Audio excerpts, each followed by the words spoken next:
when I went on tour, doing meet and greets made me realize, like, wow, Rise Up is changing my life because Rise Up has changed people's lives, right? You know what I mean?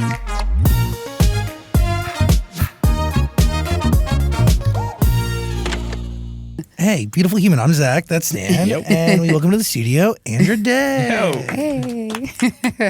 Hello. Hi, how are you? I am absolutely amazing. You have quite Great. the energy to you. Really? Yes. Wow, okay. Thank you. Likewise. No, you have something that is very much this aura about you. It's Thank really, you. really special. Thank you so much. I don't know. Maybe it's, I don't know. I'm a praying person, so I'm always like, God. you know, that's it. How do you, can you describe your relationship with God? And this question isn't out of nowhere, as he is very, very present and woven throughout your album. Right, for sure. Absolutely. So, yeah, definitely. What is that relationship like? That relationship, I mean, it's my foundation, right? You know what I mean? It's my why, you know, and I think that's a big deal. I don't know that, I think there's a lot of things we do in life that might feel futile if we don't have a why. That happens to be my why, right? God is my why. Because the relationship is a really loving one. Like, it's a really loving one. It's a really tender one. And I think when I was young, that was not always the case. You know what I'm saying? But I think that's because I was more in a relationship with people and their opinions than I was in a relationship with God. And for me, discovering that on my own was a process. And so, yeah, it's just something that I love. And so when you say I walk in and there's like an energy and an aura, I'm like, well, you know, that makes me happy. That's good, because I want people to, hopefully they encounter like love, you know what I mean? And intention and those things, because, and purpose and hope, you know, because those are things that, it's all throughout the album, because like, oh my God, I just made so many mistakes. And then, you know, especially when it comes to relationships and love, like I'm very messy, you know what I mean, in that area. And I'm not very forgiving when it comes to myself, you know what I mean? And so I was kind of newly discovering in this process how loving and how forgiving God was with me, you know, and then wanting to exercise that with other people. So yeah, it's a lot of just love and tenderness. So a part of that love and tenderness and forgiveness is a part of that, right? Yeah, hugely, for sure. For Absolutely. yourself and for others. Yeah, absolutely. The forgiving myself is probably the harder thing to do. You know what I mean? Like, I think I just want to hold myself in a flame all the time. You know what I mean? Because it's like, okay. Because sometimes you want to put boundaries and things up. Like, you know, there's certain, like, I think as we get older, we just realize there's certain behaviors that I'm like, yeah, that does not serve me or anybody. You know what I'm saying? And I don't want to do that. But mine can always go further, and it can just become kind of like a self-destructive thing. You know what I mean? A sabotaging thing.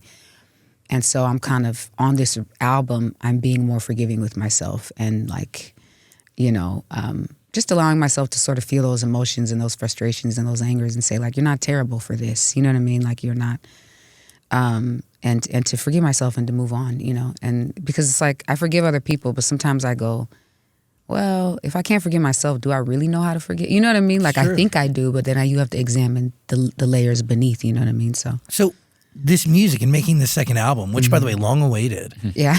But Which was not supposed to happen. It was not supposed to be 9 years. I do want to talk about that, because I think, but I do want to understand like the layers that you just talked about, like examining those layers. Does making this album allow you to do that? You crafted 100 songs for this thing. Yeah, for sure. I about 100 for sure. I was like guessing, yeah, about 100. Yeah, I think it's really interesting. Making the album, yes, yeah, it helps me to do that, because the truth is it helps me to put it somewhere. Does that make sense? Like, once, and because I'm one of those people that it's hard for me, sometimes in the midst, but it's a little more challenging for me to write and to place things and put them like in a form of art, whether it's, you know, acting or drawing or singing and writing, while I'm in the thick of it. You know what I'm saying? It's very hard for me to see clearly. I think I'm more of a reflective person, so I like to be, even if it's just toward the end of it or coming toward the end of it where I start to sober up a bit, you know, that's the place that I like to write from. You know what I mean? I like the place where I go, like, I see the person, I see the experience, I see myself, you know. And so that reflective place is the place I think that I am most effective when it comes to writing. You know what I mean? And so the album did help me do that, because it helped me to put it somewhere, and it helped me to place in to say, hey, this is done. This piece is closed. Each song was that chapter. That piece is closed. And now it's for the world, and hopefully it helps them process whatever it is that they're dealing with at the time, you know. And with that, any forgiveness for yourself? Yeah, for sure. Which is a new thing. I mean, it's really crazy to say this, that like, you know, I didn't realize I would be dealing with that in this season of my life, right? These are things like in my mind, I think I'm like everybody else, where I think everyone else got it, and they got it, you know, when they were in their 20s or when they were, you know. But it's just not realistic. And sometimes things, you go through experiences in life that show you that, like, you know, yeah, there are areas, not to just do whatever all the time, but where we do need to be kind to ourselves and gentle, you know what I mean? And so I started to really ask myself that question this season of my life. I started to believe, like I say, I told somebody this the other night, I started to believe God when God's like, yo, like, you sitting there worried, I'm good, you know what I mean? Like, so why would I, if I'm forgiven, you know what I'm saying, and I'm loved and I am, you know, then why do I treat myself opposite of that? And I want to nip that in the bud because, like, you know, that golden rule, treat people how you want to be treated. And like I said, if I'm not doing it to myself, how am I really able to do it to other people? So yeah, there's absolutely just, I'm learning to actually love myself, I think, more properly in this season is what it is. When did this season start? Billy was a big starter of this season for sure. Doing the United States, I did my first movie. It's called The United States vs. Billie Holiday. Oh yeah, and that character. I had no idea. No clue. Hey, listen, you'd be surprised how many interviews you go and people don't do research. They're like, oh, okay, it's a Billy movie. I'm like, yeah, it's good. Yeah, that actually makes me nauseous. Oh, it's hilarious. It's actually hilarious. Like, I remember doing an interview one time, and I can't even remember. It was for something else. It was like, I think we were doing the song for like the Thurgood Marshall movie or something like that.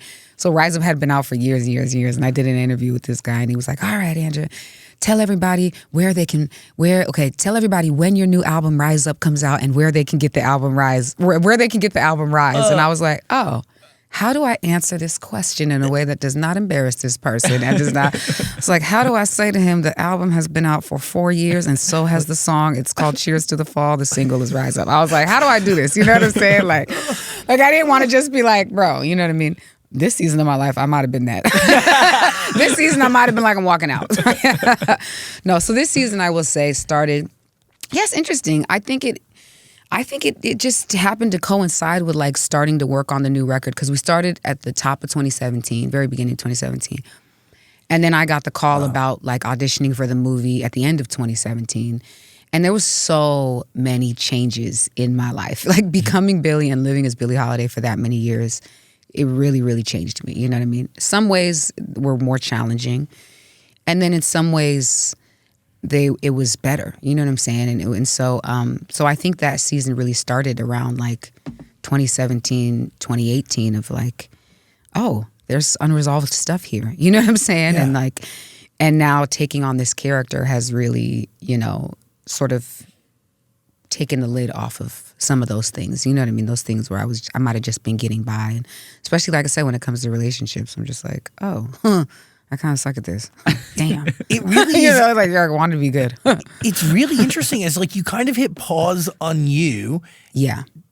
Totally. Yes. That's a great way to look at it. Wow. You engulfed yourself in this other person and this incredibly historic figure taking on a role that will only be portrayed once, really. Right. Like, this is it. Like, this is the biggest thing. Yeah. And it ends up being the biggest thing mainly because of, you know, they say like you can control the effort and not the outcome. Mm-hmm. Yeah. And in this moment, like your effort resulted in this incredible, beautiful outcome. Thank you. I think you can kind of control it. I mean, you can control the effort. Yeah, you can't fully control the outcome. You're right. You know what I'm saying? You wish you. I mean, if we can control every variable of every outcome, we'd be right. There's some rules. You know what I'm saying? There's some rules that you're like, hey, probably the harder your work, the better. You know what I mean? Exactly. The outcome will be. But yeah, you're right. It doesn't always go that way. But no, it was definitely a lot of work that went into this and a lot of transformation, you know what I mean, that went into it. And I'm so deeply fascinated by it, but it also pauses, like, how does one get a role like this without doing it before? Listen, what I say when I walked in here, God. Yeah. Because I have to tell you, because here's the thing, yet again, another moment where I was like, it wasn't like, I was like, God, I really want this. And I, you know, if they just believe that I can do it, I know I've never acted. I was like, why are we here? What are we doing? Why am I taking this meeting? Like, I guess I was telling somebody the other day, I'm like, people were like, oh my God. People were telling me Andra would be perfect for this. Lee was like, I don't know, she's not an actor. I was like, what are y'all talking about? I'm not an actor. Like, you know what I mean? Like, I made the comparison the other day. I was like, it's like somebody being like, oh my God, you're an incredible cook. Like, I can't boil water. What you mean I'm a good cook? Like, so it was, and that's why I tell you, there are some things, purpose is a powerful thing. There are some things that, like, you know, I think maybe you're supposed, there just is a part of your path. And I really believe Billie was a part of my path, working with Lee, Tasha, because I just agreed to take the meeting. And because I was like, well, you know what? Lee is just a great director. He's a great director, incredible talent, the best of his craft. So let's just meet him. Who knows? Maybe they'll need music for the movie. That was kind of my thinking going in. I was like, well, we could sing a song. You know what I mean? Like, so I was like, maybe there'll be music for the movie or something. And Billie Holiday is also she is probably my foremost inspiration, right? So there was that added layer of like, I am not about to jump into her legacy and be the one messy thing, you know what I mean? So I met with him and he talked about his discovery of who she was as a civil rights leader and activist. And that was something that I was always passionate about, right? We've always been told she was this tragic drug addict and just a jazz singer, but her legacy was reduced to that. The goal was to get rid of her memory completely, but she was too famous, and so all they could do was reduce her legacy to tragic drug addict and jazz singer. They needed to remove the part where she was singing Strange Fruit and she was fighting against like racial terror and lynching and all that in America. And so he discovered that from this writer, Johan Hari, who wrote Behind the Scream, I think. Chasing the Scream, I'm sorry. And he was so moved by it because Lady Sings the Blues is one of his favorite movies, Lee. And so as he started to dive into Billie, he was like, whoa, like we didn't hear all of this stuff and her character was amazing, you know. And so he kind of had this sort of burden on his shoulders to say, I really want people to know her in this way, you know. And we really fell in love over that. You know what I mean? Like, I don't know how to, like, just creatively fell in love. And I was like, man. So he told me, he was like, you want to do it? I was like, no. He was like, well, I'm going to get you with Tasha. She's an acting coach. And I was like, all right, let's just try. You know what I'm saying? And I did some coaching sessions with her. The first one, I was terrible. Like, I was exactly as bad as you would have. Like, I was a terrible actor. I was just like, hi, my name's Billie. She was like, And Tasha don't parse words at all. Sis, you're terrible, sis. I was like, shit, let me get like myself together. Like, you know, you need that in that moment. Oh my God, are you kidding me? The stakes are too high. The truth is the most valuable thing in a relationship, in my opinion. The truth is the most valuable thing. So we ended up working together, and he saw a clip that he absolutely loved and the reading that he loved. And they ended up booking me to do the role. And I, through prayer, I was actually reading a scripture that night. It was about like Peter getting out of the boat and walking on water. And I remember that night praying like, yes, God, I agree. I should not do this role. And this is crazy, 100%. And then I read that and it was very clear to me that it was like, I'm going to cause you to do an act of great faith. You know what I'm saying? I was like, oh, crap. So that's when I agreed to do it. I got the role, and you know, so it was always the relationship and the faith and the, you know, it was all that for all three of us, myself, Leah, and Tasha, the whole cast, you know what I mean? Your life would change forever after that. It definitely did, for sure. Some ways not so great. How so?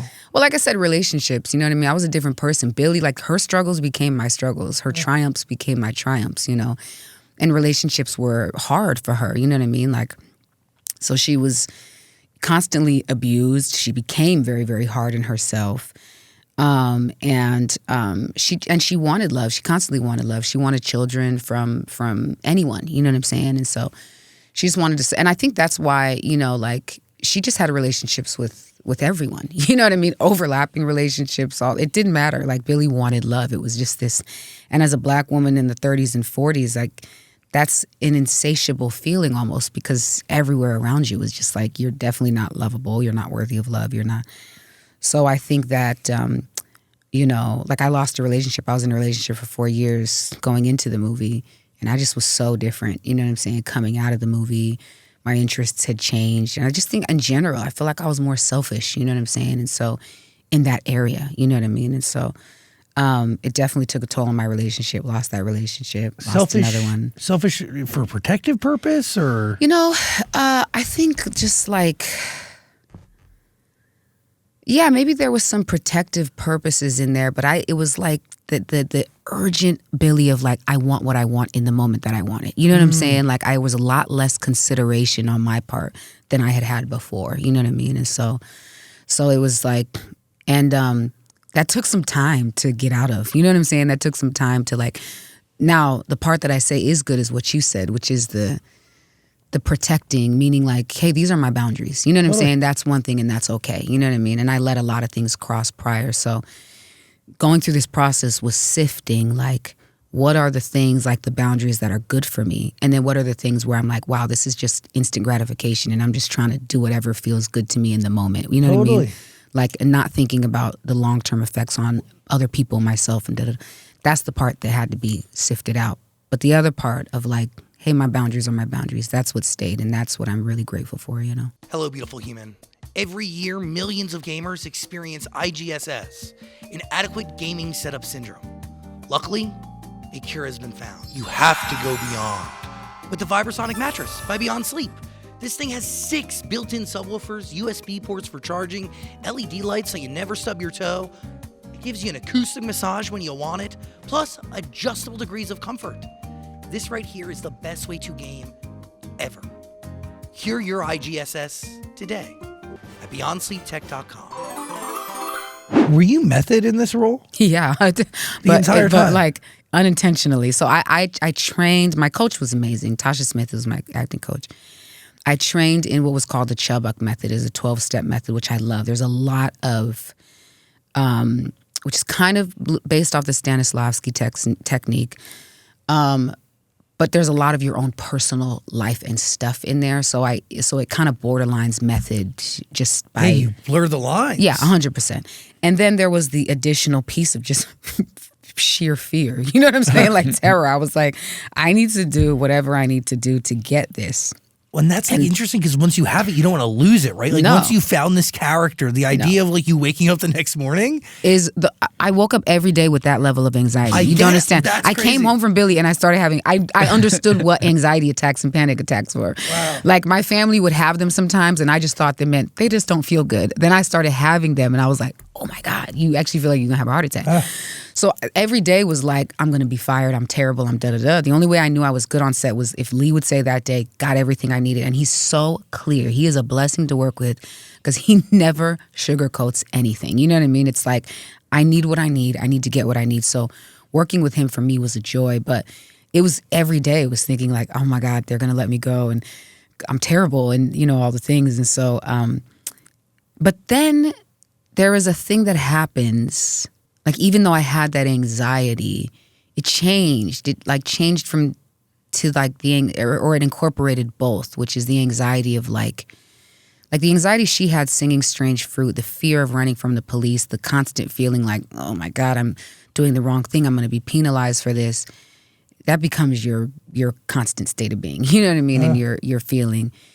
And so, yeah, it was just, there's something that happened. I don't know how to explain it, where like playing Billie does not feel like a memory of a job. Does that make sense? It does not feel like, oh, when I was working on this set and doing this movie and playing this character, they feel like memories from my life. You know what I mean? So sometimes I kind of mix them together. You know what I mean? So yeah, there's a transition that happens when you're just, I think also I was addicted to being her. I really loved being her. You know what I mean? It was such a freedom in it that felt good, even with all the anxiety and the stuff. If something felt really alive and fiery and good about it. So I loved playing her. How hard was it to get rid of that character, or is she still a part of you? Yeah, she definitely is. I mean, there's parts that I've gotten rid of. For the majority, there's parts that like they do eventually fade, you know what I mean? But she is still part of me. She's absolutely part of me. She always will be. And because, you know, I changed my perspective on it, because I think in the beginning, I was really, after the first year, it was a struggle. After the second year, I was like, what is happening? Like, you know, also there was like mental illness in my family, right? So I kind of had this moment where I was like, is there this underlying thing that I is triggered by this? And then eventually I started to have peace through prayer, you know what I'm saying? And just, I kept fighting, like, how do I get back to me? How do I get back to me? And then I was reminded by God, like, through prayer that, like, everything changes you, like day to day. Like if you're the same person to next year that you are today, then you're not alive. You know what I'm saying? Like biologically you're changing, right? You know what I'm saying? Like physically you're changing from day to day, let alone year to year, whatever. And then events change you. You meet certain people that change your life. Relationships change you. Marriages change you. Kids, certain jobs, And so why would this role, something that was such a huge transformation, not change me? And finally God just was like, yo, have peace. Like, let it change. It's supposed to change you. Totally. Like, this is the catalyst for your new season. You know what I'm saying? So like, don't try to go back to who you were. That's silly. Who wants to do that, So once I accepted that, and I definitely went to therapy as well too, for sure, then that actually helped me to start, oh wow, I can actually transition into other characters now. And now I can actually like live and appreciate all the good things that this role netted me. You know what I'm saying? Really special. Yeah, it was a really amazing, and it's funny because I'm kind of on the heels of it, but I feel fondly about it. I think about it fondly because I'm still so close to it. But I'm like, yeah, that was that pivot point. That was that paradigm shift. You know what I'm saying? And coming out of that also allowed you to, I'm assuming, get to know yourself in a different way, right? Sure. In this changed state, which gives us the album that we have, Cassandra, which is for sure, which is you. Yes, it's absolutely me. Yeah, that was kind of the most appropriate name for it because I feel like I've been like 10 different people in the last few years. And instead of trying to be like, well, this person and this season, it's just like, it's just me. It's me literally on this journey. You know what I mean? And the album is really through relationships, and my own spiritual relationship, my relationship being a Black woman in America, like that's a relationship, right? Totally. Kind of a toxic one. Oh, yeah. But, and so it's kind of examining all of those things, the way I'm looking at it. That's why on the album cover, there's sort of these themes of like the desert and water. Because I'm really examining on this record what it's like. I'm on the journey, and I want the listeners to be on a journey with me, going from the desert to the water, Cherith, which is what's called a brook. And what is it like to transition from living life from a place of lack, right? And I'm still there in some ways, you know what I mean? Working through it, to living life, believing what God says for me. Everyone has their own source, and living life from a place of abundance. Like, what does it actually look like to believe that, like, you do have everything you need? You know what I mean? What is abundance? Right. And I think for me, what I realized, for me, abundance is God. You know what I mean? That is my true self, is like in communication and in relationship with God, serving and loving other people. But I think a part of abundance is realizing that like you are super important. And it's not a self-importance of like, that whatever. But there is something to be said about the fact that like you, as far as we know, have never existed and you will never exist again, right? That's insane when you think about time and you think about the eras we went through, the Paleolithic, all of these different eras we've gone through. When you go like, there really was, as far as we know, truly, never another you. And for however long this continues, although things are a mess right now, so it don't look like it might not be that long, I don't know. But no. But as far as we know, there will never be. So there has to be something so intentional and epic and amazing for why not only are you here and I get to encounter you, but we are sharing this space together. You know what I'm saying? Like, so we have everything we need. You have everything you need. You have the courage, the strength, the breath in your lungs, the community, right? You know what I'm saying? So I think I don't like the term self-made so much because I don't believe in it. I believe everything happens in community. Even if you've done all the work yourself, somebody along the way had to say yes. You're acquiring community as you go. 100%, yeah. So I feel like, to me, that is the abundance, the realization of that, but the holding on to it and living life from that place. Like, what does it look like? You know what I mean? I'm discovering right now. Like, it's not like I'm like, I got it, figured it. You know what I mean? I'm in the walk right now and forever in the walk. Forever, like, 100%. If anybody goes like, I've figured it out, like, no, there's definitely lying. We're definitely still in the wilderness. Yeah. We're in the desert for sure, deep, entrenched, like hallucinating. You know what I mean? Dehydrated for sure, yeah. No, so yeah. By the way, you can listen to the album on Amazon Music. There's a link below. We're going to put a link on the screen. It really is a beautiful body of work. Thank you so much. That really means the world to me. Thank you. I was very nervous, you know what I mean, about the album because I, am producing more on it. My band is producing on this. I brought in people that, I didn't go a different route, which all routes are fine. It just that's what I was feeling at the time. So, and it sounds different, meaning like even within itself, right? Self-contained, it sounds different. The body of work from beginning to the end. I'm singing differently on certain songs, and I realized that could come off kind of like schizo to people. You know what I mean? But I was just like, so what? Like I don't know. It was just. I'm like, this is truly me, and these are the songs that represent me. And it was like, how are we gonna make them gel? I'm like, well, I'm the gel. Like it's just the story is the gel. I'm the gel. Like, and people will like it or they won't like it. So it really means a lot when you say that. The story, your voice, that's the cohesion. Thank you. Thank you so much. Thank you. Did you make this album for you or for other people? I mean, I made it for me.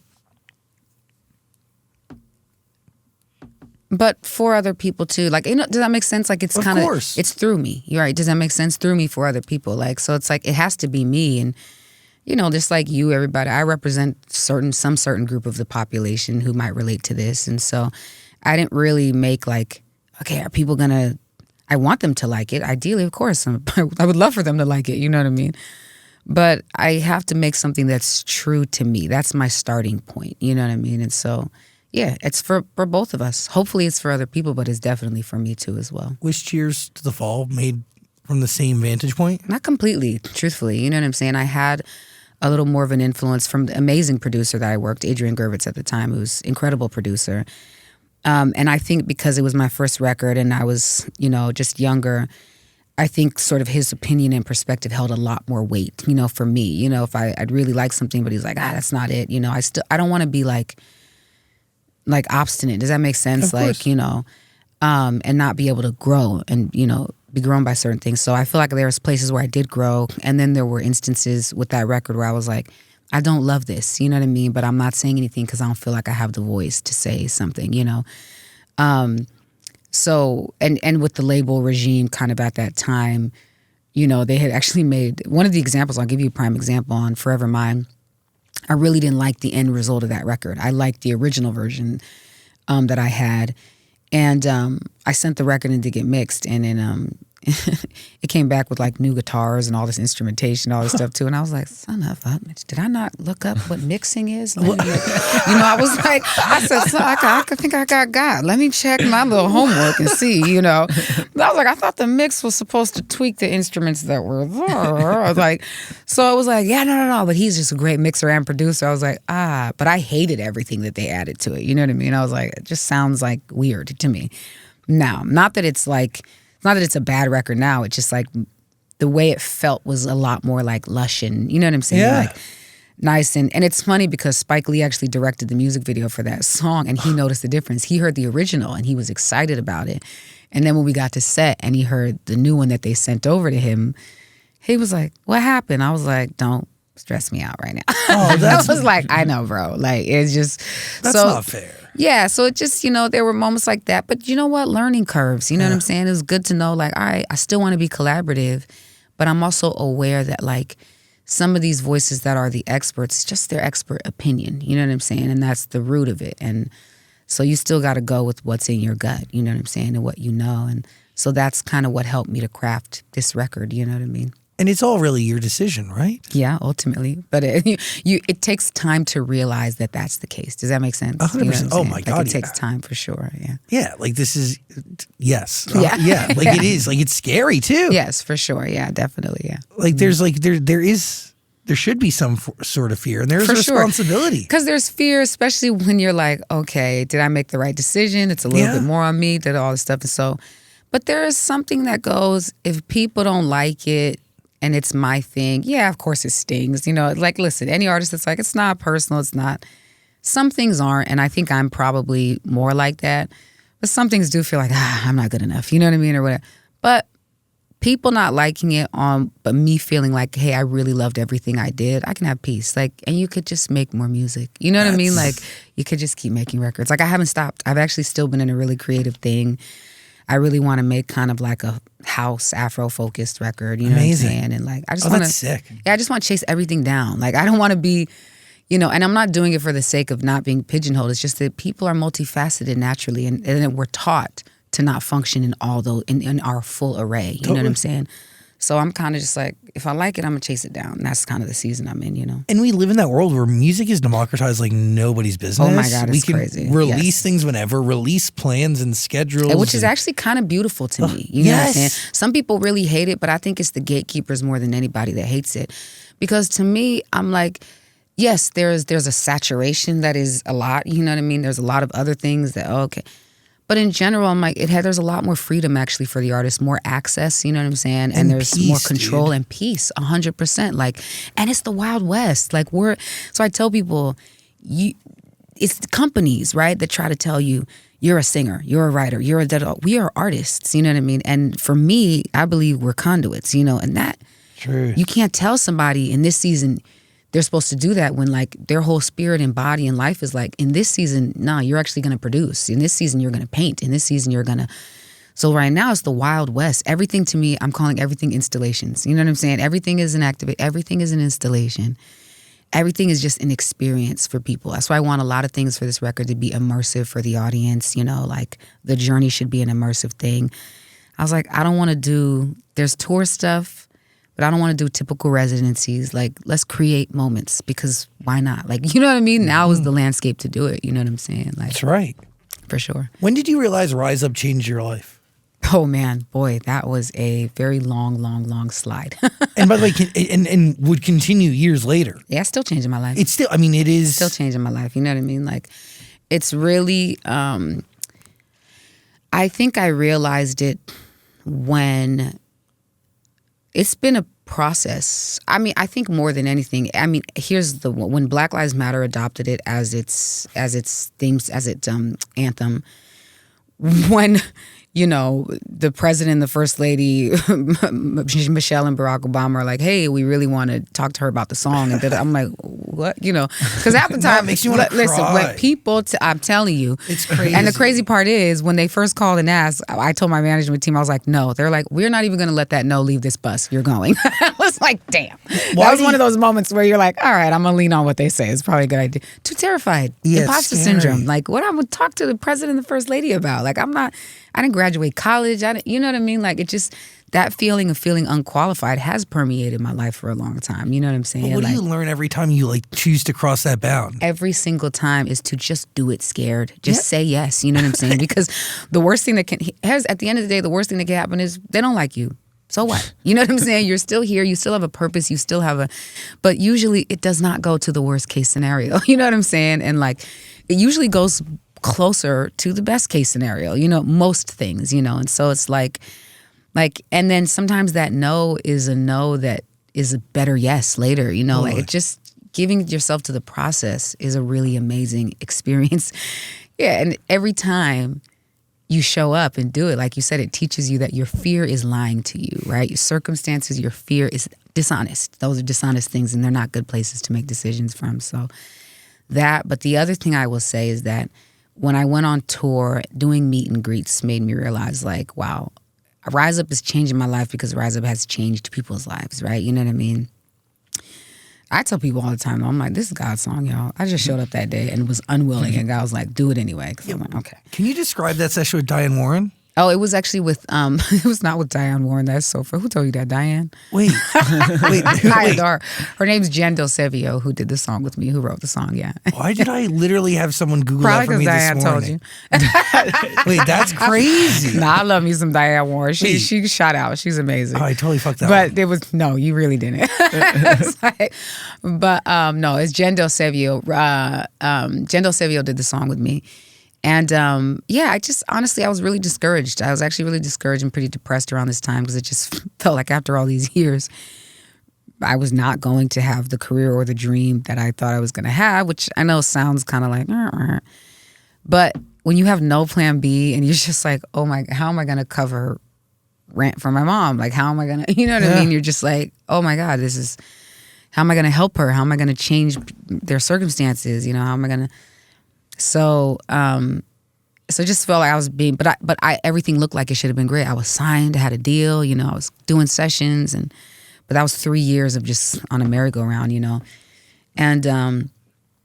and so I was in the car, I just prayed. Honestly, it was simple. I just was like, I don't even want to be here. Like, I feel like I need to start figuring out my life and like, a friend of mine actually had just been diagnosed with cancer at the time too, which was just like, just disheartening news. It was like, wow, life just hits people hard, you know what I mean? And like, and I just prayed and was like, God, just speak. I don't even want to be here. Like, please make this fast. Just say whatever you want to say and like, let me be out, you know? And she started freestyling on the piano. I told her, just play some. She was messing with these chords. And I said, I'm going to just freestyle something in there. Let's see what comes out. Let's see what happens, you know? And it's funny, the majority of the song actually came out in that freestyle, like, which I still have, which is funny when I listen back. Majority of it. The first thing you said? What was the word? Oh my, you know what? Hold on. Please. I actually do have it. That was funny.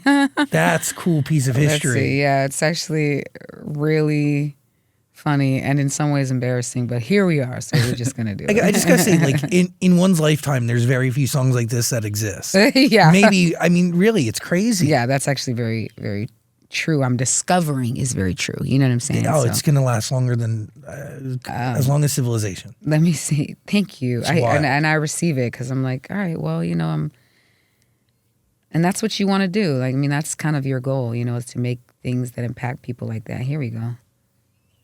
This is so funny. It is.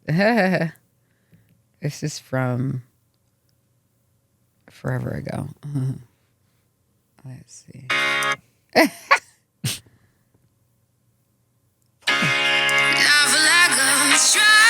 for lack of trying. Okay.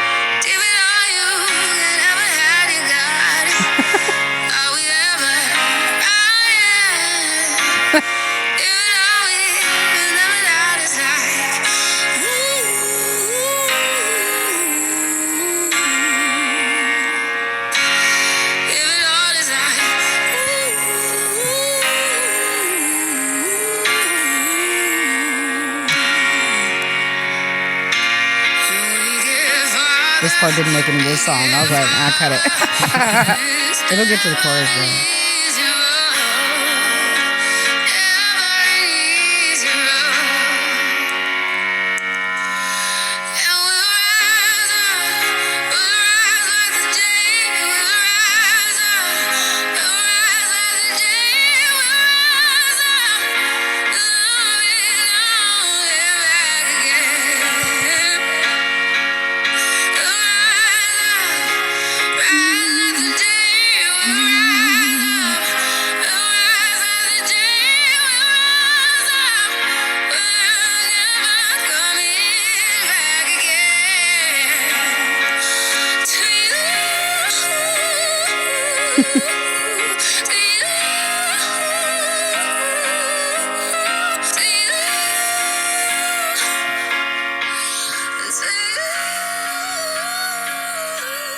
Yeah, anyway.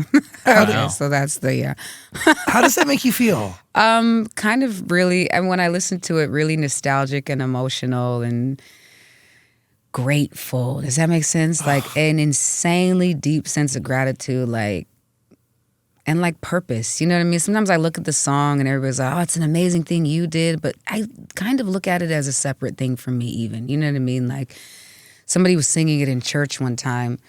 It was this church my mom had gone to downtown, and I went with her. And that was what they did for Black History Month. They sang Rise Up.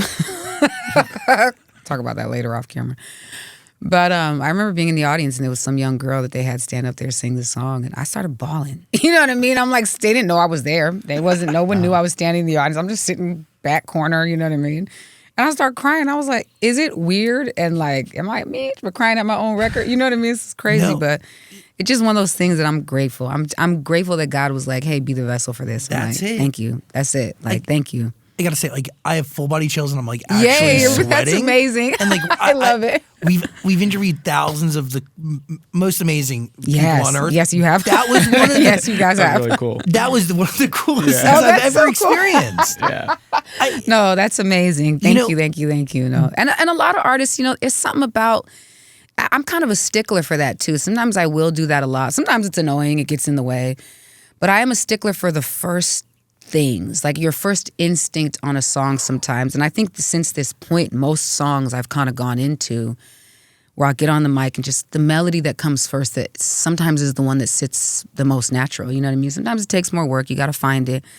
But that first thing, there's something about that first feeling. You know what I'm saying? In freestyling. Everything aligns for God, the universe to really beam down. And I got to say, that is a common thread that we've heard amongst really like some of the most amazing people on earth who crafted the most amazing songs that like, okay, Viva La Vida will not unify the world like this, but 100%. Viva La Vida did something for society. It was huge. I mean, it's one of the biggest records ever made. You know what I mean? Like, yeah, it's crazy. Chris will claim that like something beamed into him and like literally just came out and like the whole thing just happened. That's it. That's literally it. You know what I mean? It's crazy. like, I do feel like I always tell people, I'm like, heaven is talking all the time. You know what I mean? God is talking all the time. Yeah. There's something actually, there's a scripture I love that talks about like that God is pouring out all the time. It's just we're often not in a posture to receive. We're really full, like anxious and worried about things and all this stuff, and there's a lot going on and we got a lot on our plates and and it's like kind of this idea of like turning like this and putting our hands open to like receive everything. It's a lot pouring out. You know what I mean? You see it in nature. Walk outside, nature's pouring out. You know what I mean? Like, and there's a lot of work that goes into building that posture, right? For that sure. puts you in a position to even receive. Right. Like I'm 39 now. It's like, okay, girl. You know what I'm saying? Like, it's not like I was like 21 being like, yes, I've actually always, you know what I mean? No, ma'am. Ooh, 21, Jesus. We don't want to talk about her. No, so yeah. You got to listen to the album. It's waiting for you on Amazon Music. There's a link below, a link on screen. Plus, obviously, the entire catalog is waiting for you over there in a 360 Dolby Atmos, the whole thing. What are you thinking? How did playing Billie affect your voice on this album? Yeah, it did some damage. Yeah, I've heard you mention that. It did. You know what I mean? It did some worthwhile damage. I will tell you. So it's funny. Playing Billie gave me confidence in some ways. When it came to my voice, it kind of stripped it away because I realized like, oh, wow, I am familiar with being a certain type of singer. After that movie, it took a toll because what I was trying to build in my voice, I was working with a dialect coach, was the gravel. She has a lot of gravel in her voice. You know what I mean? Lots of cuts, lots of breaks, lots of that only she knows how to control. You know what I mean? And so I realized in my natural voice, my natural tone as it was, my healthy tone was no way in hell I was going to get that. Mine is like crystal clear and hers is just like, you know what I mean? So I was like, all right, here we go. Let's start beating her up. You know what I mean? Like, so just you stop taking care of it as a singer, cold stuff, yelling, loud, Ooh. Here's the thing. I'm loud anyway, but I just let it take over. I was like, not controlling it. That's the lot. People be like, singers, you got to be quiet and take care of yours. I'm like, shit's funny. You know what I'm saying? But they're like, I got to laugh. So like, so anyway, stop taking care of it. I did start smoking cigarettes, which I don't necessarily recommend for a role. But to be honest with you, I don't know that I would do anything different with Billie. You know what I'm saying? No. If I had a choice to go back and do it. I did start drinking. I don't drink. Just in general, not taking care of my body and not taking care of my voice. And it took a toll. As of the last month, I've noticed things healing a little bit more. Like we just did the Blue Note Jazz Club in New York. And I was able to do things on that show that I haven't been able to do in the last couple of years, So I was like, it's like getting to a place of like... The body's crazy. Yeah. The body's so, oh my God. It remembers everything. That's what it is. It's a whole scroll of just like, and that's what her voice, that's how I described her voice, is a scroll of all of the shit and the abuse and the da-da-da and and the triumph. All of it is written on her voice. And so it definitely impacted me. But that's another thing I accepted. I said, I'm just a different, like, also everybody's body and voice changes, you know what I mean? So I just go, I'm just a different type of singer now. You know what I'm saying? Like, some things will come back, some things won't, but I still love making music and love singing. And so I'm just a different singer. You know what I mean? And Is jazz at the base of all the music you made on this album? For sure, yeah. At my core, I'm a jazz singer, for sure, yeah. And I trained in it, too. I went to performing arts school, and we did jazz vocal performance was what I was focused on. I also did like classical vocal performance. I did at one point my instructor was training me to do opera.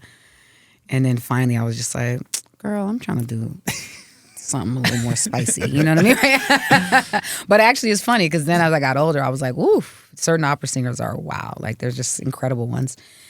So I was training for that as well too. And then I did musical theater. But jazz, even when it comes to musical theater, jazz is at the core of the root. Jazz and classical are the roots of all that. You getting cast in that musical changed your life too.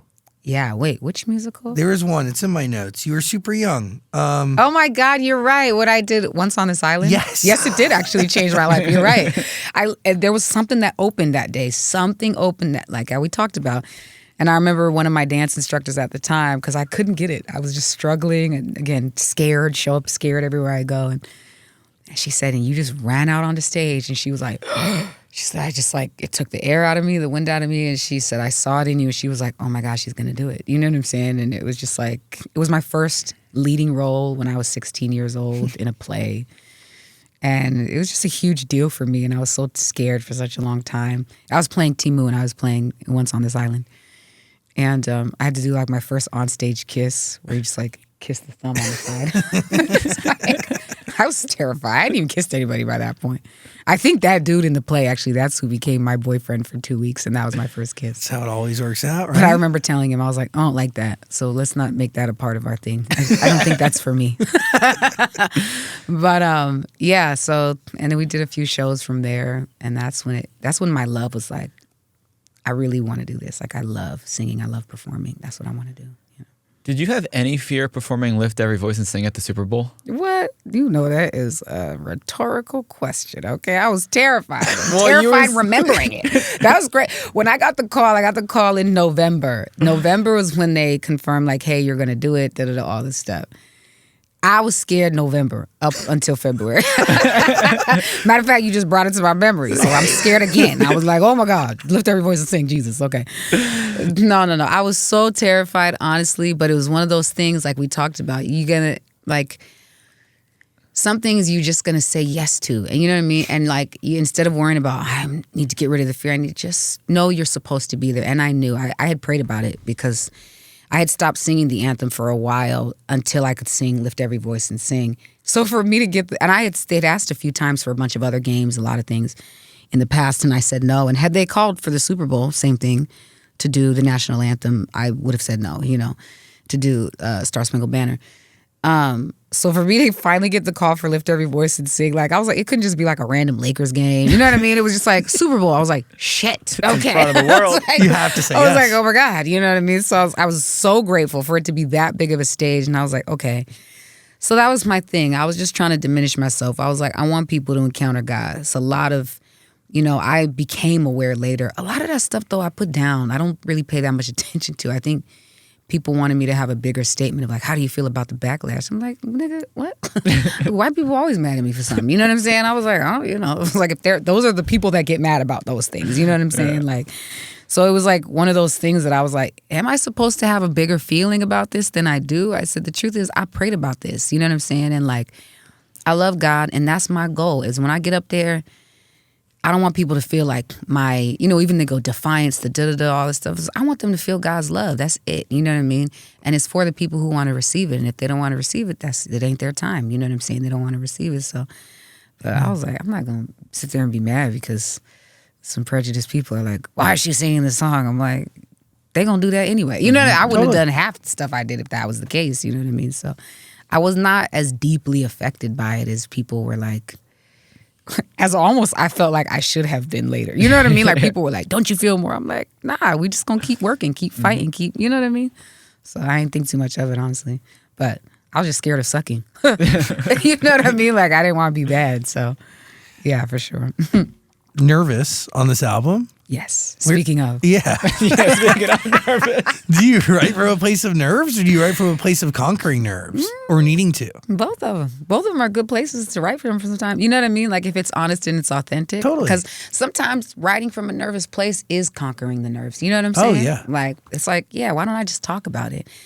Because I feel like, listen, let me tell you something. That's what social media, that's the good thing about social media that cracks me up, is all of the memes and the shit that you see on social media where you go like, oh my God, I deal with that same, you know what I mean? Like, my favorite thing are like ADHD, you know. Story of my life. Like stitches and like, you know what I mean? Like compilations. Because I'm like, it's amazing. I feel so seen, you know what I mean? Like, but so that, and writing and music is like for that too, you know what I mean? So it's like, you know what I mean? Who did it best? Janae Aiko, you know what I mean? She's like, you gotta eat the booty like groceries. And people were like, oh shit, people are out here doing that. You know what I mean? Like, you just expose stuff and it's just like, so I think writing from a place of nerves can be good because then sometimes you can say those nuanced little things that, like, you know, people didn't expect to hear on a song but want to hear because they've thought it and they felt it. You know what I'm saying? So, but nervous is really about standing in your power and people standing in their power, no matter who you are. I wrote it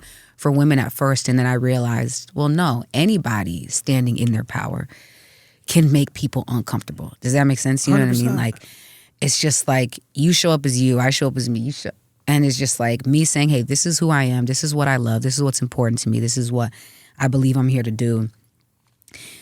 A lot of times society goes, how can we commandeer that and control that, right? How can we control that to make us more comfortable with that? As opposed to being like, this person standing in your power might need to make you uncomfortable so that it can be the catalyst in you to do your thing, to stand in your power. We oftentimes don't make the space for that because instead we want to control to make ourselves feel comfortable. But it's like, well, maybe we're not supposed to be comfortable. You know what I'm saying? Like, so it's really kind of that whole idea that, like, yeah, do I make you nervous? Like, does me being, you know, a woman and having power and like talking to you and looking you in your face and your eyes, does that make you uncomfortable? You know what I mean? And for anybody. And that's why I say at the end of the song, you know, you make me nervous too. Like, your power makes me nervous too, but that could be a good thing. Like, why don't we let that grow each other and bless beautiful. Each other? You know what I mean? So that's what that was about, yeah. I'm glad you mentioned it because it's one of my favorite on the record. By the way, again, beautiful album. Thank 16 you. songs, really incredibly well crafted. Thank you so much. Link below. What are you thinking? Yeah. I like champagne flutes. Hey, really? Yes, I love that song. so, okay, thank you for saying that. Yeah. I'm going to say this out loud on this interview, and I feel bad, and I don't want to. Forgive me, champagne flutes, because I love you so much.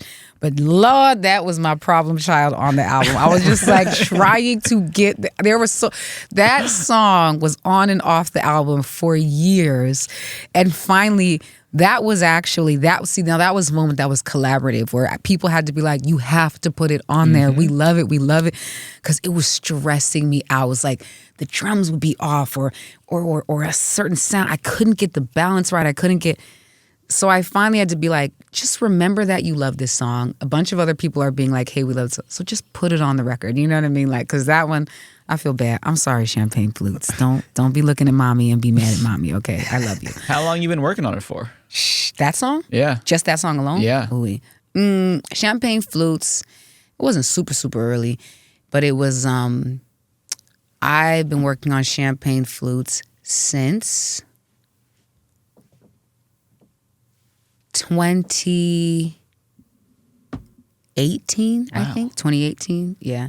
I just really wanted something. The truth of the matter is, you know what I wanted? I wanted something that felt like Pitching on a Party by DJ Quick. You know what I'm saying? Pitching on a party for sure. I just love that sound. I'm from California. I'm from the West Coast. So I was like, I love that sound. DJ Quick was like a legend, you know what I mean, to us.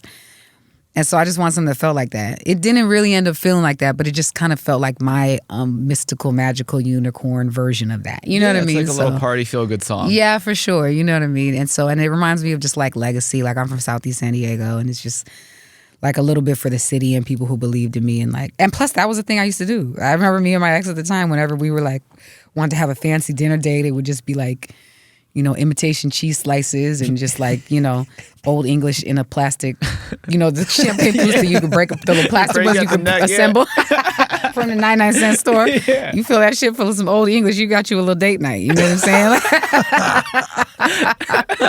So I really used to do that. It was literally malt liquor and a champagne flute, and it just reminded me of like dreams and pipe dreams and all that stuff. You know what I mean? Yeah. So yeah, it's funny. I'm about to do that when I get home. Heavy on My Mind. What was it like working with Wyclef? Oh, amazing. So, you know, I actually, it's so funny because like you meet people, like Wale is so incredible. He believes in me so much. He literally just like puts me on this like talent pedestal of like, bro, he's always like, Shorty, you are gonna be one of them ones. You're so great. Like he's so encouraging. And it cracks me up because he treats me like a peer. But I be looking at this nigga when we're in the studio like you don't understand. I was like, bro, we used to bang you at house parties when we were really just drinking oldie out the bottle or Carla Rossi. You know what I'm saying? Like, you know, when they had like apartment parties, because everybody's like, these are way cooler than the club. It's just because we was too broke to go to the club. So like, you know what I mean? That is when I was listening to Wale. That is when like, so it's really interesting that he's like, God is so funny in that way. Like that he treats me like a peer, because I just feel like, bro, I'm not your peer, bro. You know what I mean? Like this is... You know, and because he's done so much in his career, and I feel like he does not get the credit that like he is one of the greatest. You know what I'm saying? And he's made so many hit records, like it's crazy. But working with him was incredible because he like just like what you talked about. Everything he thinks and he feels, my God, is going to find its way on a record. You know what I'm saying? And it's like a stream of consciousness, like whatever he's thinking in the moment. Like he really lets his emotions dictate his whole situation. And when he goes off, like sometimes he's in the studio and he's going off and he's rapping blah, blah, blah. Like when he blacks, it's like the most crazy thing. You know what I mean? He's so incredible. So like, it was just amazing working with him. It was really inspiring. It was really encouraging. It was a mess at times as well too. You know what I'm saying? But because he's super funny, he's all over the place. In a good way. Yeah, but geniuses are. They are. You know what I mean? That's why I tell them, geniuses like, bro, have you're ADHD. Brilliant at 100%. Oh my God. We're exactly that for sure. And so he really like, and it's funny because he does this to such a high level all the time, but it still matters to him so much, like the records and he's got all these other different types of records and the sounds that like that he explores that you wouldn't expect. Like it was a learning process, like, and it was great. But we have other songs, like, so we'd actually been talking about doing an EP together just because we just liked working together and it just came out really naturally in this season. And I believe we're still going to do it. I think we're still. That's amazing. So yeah, there's multiple songs actually. There's one actually that I loved so much, and I was listening to it the other day. I was like, why didn't I put this on a record? You know what I mean? So I was like, I might put it on a bonus, or I might save it for our EP. Like, we have a couple joints that we're working on, something on his record too. You know, so like, he's just genius. Bro's a genius. You can't help but to like learn when you watch him. You know what I'm saying? Totally. Yeah. Like cool. I don't know, like those are the sessions you want, right? 100%, absolutely. Like if you're inspired, you know what I'm saying? Like it's just great. Walk away with knowledge. That's for sure. You know what I mean? Invaluable. And that's my thing too. I'm like, I need to like your music, but I also just need to like, you want to do learn. We get along? Yeah. You know what I mean? Learn and do we get along? You know what I'm saying? Big one. For sure, yeah. But you have to be vulnerable with these people. Yeah, 100%. Yeah, definitely. People don't realize that. It's like a therapy session in music, you know what I mean? Yeah, in order to get a piece of art that matters. Yeah, for sure. People could feel, yeah. You got to listen to the album. It's waiting for you. Link below. Cassandra. My God, my manager is going to love you. Cassandra. She's always like, plug the album, Andra. I'm like, oh, my bad. Yes. Link on screen. You'll do a little QR code stitch. How you doing? Good. How often do people get your name wrong? Cassandra, switch it up? Well, all the time, but it's my fault. And I'll tell you why. So I can't, you know when you just can't be mad at nobody. You got to be mad at yourself.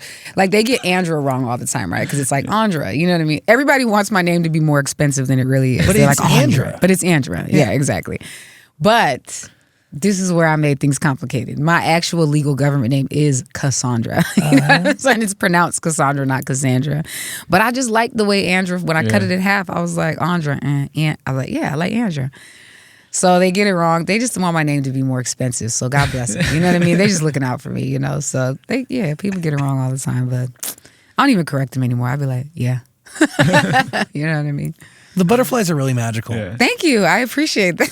Yeah. Like people are just like, you look like a child. I'm like, stop. No, you look great. I act like one too. And that's fucking okay. Exactly. You good? The last question I had is if you're working on these songs for like 7-8 years or whatever, do they still feel fresh to you and new when they finally come out? That's a good question. Sometimes no. You know what I'm saying? Because sometimes I've been listening to them forever, you know, and like you ruminate on them every little detail for such a long time. That by the end, like my last album, I never listened to. I listened to it once down. I never listened to it again after that. You know what I mean? Because also I got to hear them every day on tour. You know what I mean? And I don't say got to. Like I get the privilege to do that, and I enjoy it. I'm grateful. But you don't want to do the thing where you get so burnt out that by the time you get to tour, no one actually hears the original song they're looking to hear because all you want to hear is these different versions of it. You know what I mean? So It's interesting. I think it can happen both. I think you can get burnt out. But I think with this record, it was like by the time I was done, I was like, I'm done. Once I listened down to the mixes, I listened down one time. Everything's in place. Everything's where it's supposed to be. Okay, I'm done with it. But I actually was listening to it the other day when I was in the car with like my brother and my sister-in-law and my mom. And I was like, oh, play this one. I was like, oh yeah, and now I'll play, because we were playing, my brother plays guitar on one of the songs called About It. Oh, cool. So I said, play your song, Jackson, play About It, blah, blah, blah. And then I was like thinking, and he was like, I really love In the Meantime. I was like, oh, yeah, play In the Meantime. You know what I mean? So I was like, I felt like I was beasting for my own record. You know what I mean? So this one, actually, I've been wanting to listen to it like more for sure. You know what I mean? But I'll get to a point too where I'm like, all right, put it down until we're on tour. You know what I mean? And I'm assuming there's songs that like you made in one place in time and have taken on totally new meaning to you 100%. today. That's because here's the thing, because we made the record over such a long period of time, my taste has changed too. So there's certain sounds and certain things I used on records that I love, I'm grateful for. But if I were to make the record again today, I'm like, would I have used that sound? I don't know. You know what I mean? So it's a capturing of time, and that's why I love it. So it's just like, so palettes has changed, story has changed, palette has changed, story has changed. You know what I mean? But there's still a lot in there that I loved. And I'm glad I did it that way, because the way I chose the songs for the record was, if after all of this time, from the beginning of 2017 to now, I still want to hear the record, like maybe next time I still want to hear. Yes. Then I was like, cool. Then it's time. It feels timeless for this period, and I want to put it on the record. You know I don't mean to keep referencing artists, but like Sia has a few hits, and like she literally will make an album and she will not release it until she feels like every song on the album's a hit. You love, even if it takes years. And by the way, like the songs that have gone on to live for decades and decades and will continue to live on for decades, she was sitting on for a while. Forever, yeah. I learned that actually from Raphael Sadiq as well too. Like he would pull out songs when we were working together. Like he's like, I wrote this 10 years ago. I'm like, wow. And he just sometimes he'll literally create an idea, archive it, and never look at it again, or look at it a year later, 5, 10 years later. But he's a genius. You know what I'm saying? And he just is able to like. And it's funny, you like the oldest living song on the record is actually one called Midnight, because I wrote it with a friend of mine in a whole different era, before I was signed to Warner. Everything. Whoa. We were just grinding together. We wrote it 12 years ago now. You know what I mean? Yeah. So, and that's the homie. Like, we just, you know what I'm saying? He just held me down. Like, so I'm just really appreciative. I wanted a record from his on there, and I really loved what we did. It had a very cinematic tone to it that I wanted to make sure I had, and it pulled elements from the first record too. You know what I mean? That's onto amazing. This record. So, but that song, I wrote that 12 years ago. You know? Wow. What I mean? Yeah, for sure.